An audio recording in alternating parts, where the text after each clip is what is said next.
In Season 1, we learned the power of building connections. In Season 2, we discovered that everyone has a role to play. Now in Season 3, we step into what comes next: civic engagement and taking action, because every action counts and every voice matters.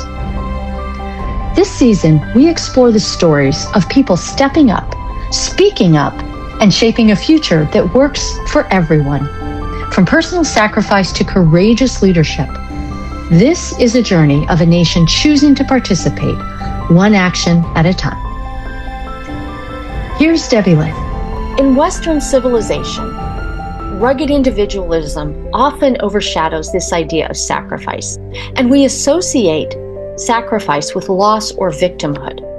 But what if we saw sacrifice as sacred giving and receiving?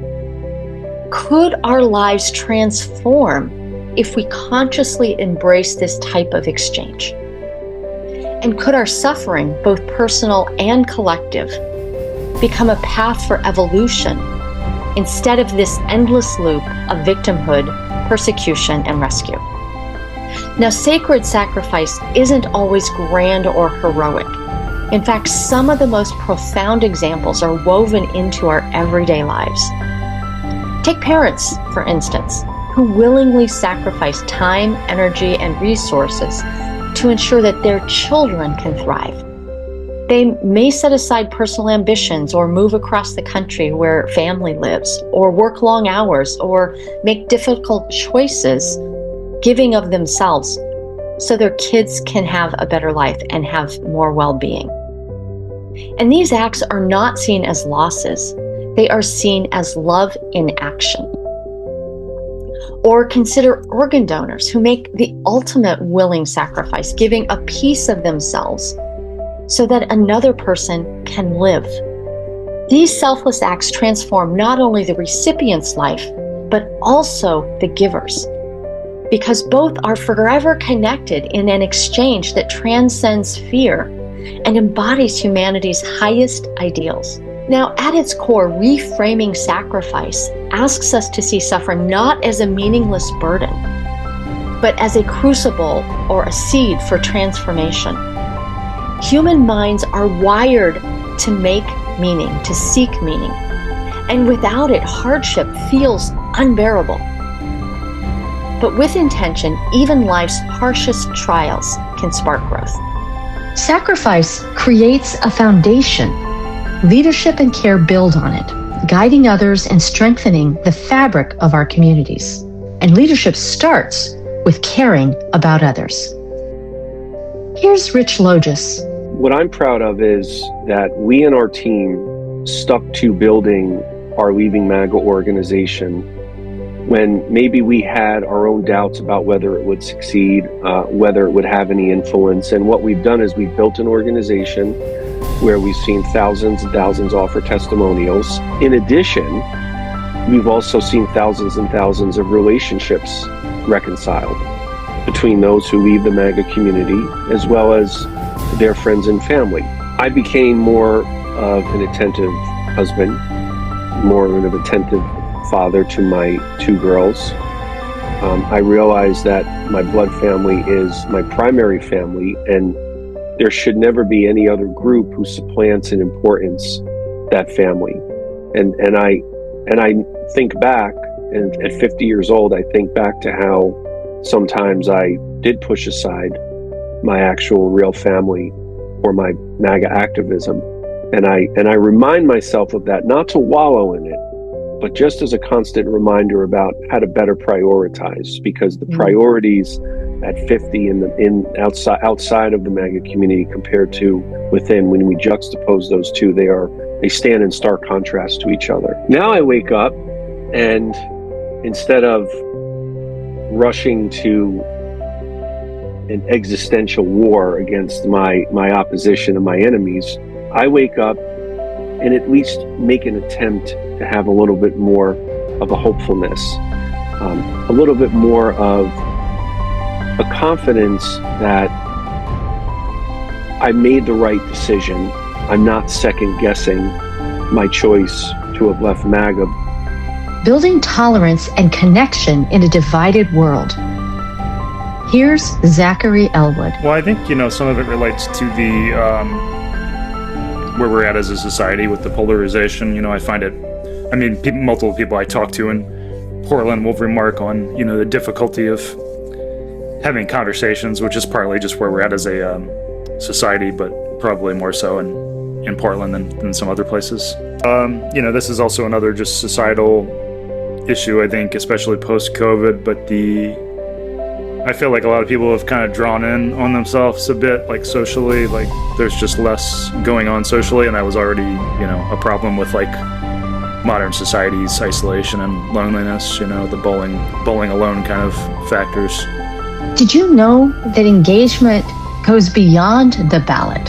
Here's Maria Wan to tell us how. So 2 years from now, what I feel like I want to be most proud of is having really established a larger funding base for Issue Voter, and to where we have full-time staff that I'm managing. But if you had asked me now, this is where, if we had been doing the imagining 20 years from now, I would almost say that I would be looking back on an organization that I have built and already left and maybe moved on to do something else. And to be proud of the fact that I was able to build something that was sustaining and lived beyond me, and where it makes me think of like, what do I need people around in the community to be doing? We need people that want to be engaged and want to be heard on a big scale. Like I kind of talked about just my immediate, like my team, my family, my friends, my food, but on a big scale, what Issue Voter needs is it needs Americans that really do want to be heard and that really do want the truth and want facts and want a government that works for them. What I actually love about what you what you said in the very beginning is you talked about exploring, alternatives to being afraid. So that does take me back a little bit to how Issue Voter started. And it wasn't so much from fear as it was from frustration. I was really frustrated from the fact that we do spend so much time and money on elections, but we have no way to track what happens between elections when the real work that affects our lives gets done. And so that was the frustration that led to Issue Voter. And at least today, what Issue Voter is it is a website and an app. So who knows, with technology, it might be all these other ways to access it in the future, where all people have to do is tell us what issues you care about. So they sign up, they say, I care about fill in the blank issues. And then we send an alert before Congress is about to vote on any of those issues. We translate the piece of legislation into layman's terms with points from both sides, and then links to related news if people want to learn more. And when people click support or oppose, it sends their opinion directly to their rep's office, currently to their rep's office in DC, to the staffer in charge of collecting constituent opinions. But when we expand to the state level, it'll be sending those opinions to the state legislatures as well. So I always say it's not a poll to sell your data, and it is not a petition to be ignored. And then each individual gets a scorecard that tracks the percentage of time their elected officials are voting, how they would want them to vote throughout the year, whether that's 0%, 30%, 100%, whatever that number is. And that's what helps people become more informed voters at the next election. And when people have used Issue Voter, we've seen people say, I didn't even know there could be another side to this issue. We've had people say, I didn't realize my rep wasn't representing me as much as I thought they were, or vice versa. And so it's really something that helps people also be motivated to do all kinds of other things, like register to vote, to volunteer, to donate to campaigns, to just do, more activities, more civic engagement in their communities. Impact can be measured in the lives we touch. Here's Linnell Popowski. I've been in so many different situations, and it seems like every 5 to 7 years I take on a new project. And it's not like I can stand and say, I made an impact in the field of law, or, in that same way. But I made an impact in people's lives. And that's what matters. And so that would be what I am most proud of, that I made a difference. It might not look like a big difference, but it's like the starfish story. It made a difference to that one. I hope that I'm in a position to mentor some young women and help inspire the next generation of leaders. And community starts with engagement. Here's June Cleese. Well, I hope that the seeds that I'm planting with my students will be a pay forward, right? I teach a very civics-oriented mindset about personal empowerment and engagement in the world around you, being a consumer of information and discerner, and also somebody that, you know, puts themselves out there for the community. And so hopefully that'll pay forward in of its own right, which every educator, you know, I think that's probably obvious, and we all hope for that. The Civic Score program that I run with the students, you know, is about a lot of work of honoring veterans, as well as learning civic diplomacy skills, things like that. So I hope that organization is going to continue into the future. And I wouldn't mind having some of my students maybe, you know, say, hey, we want to come back and open branches or whatever they want to do, so that I can kind of sit back and be the old lady that sort of, you know, thumbs up everybody. Also, I work with an organization called Delta Chats as well, which is hosted by the college I work at.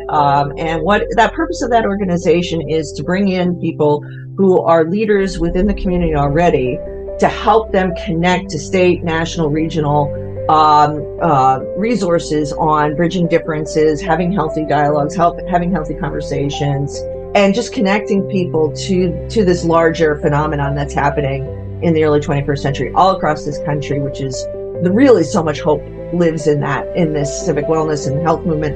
And just getting more people who in the now will feel, as you were saying, you know, taking those risks and, you know, being willing to be brave and take society and our civic engagement to that next level.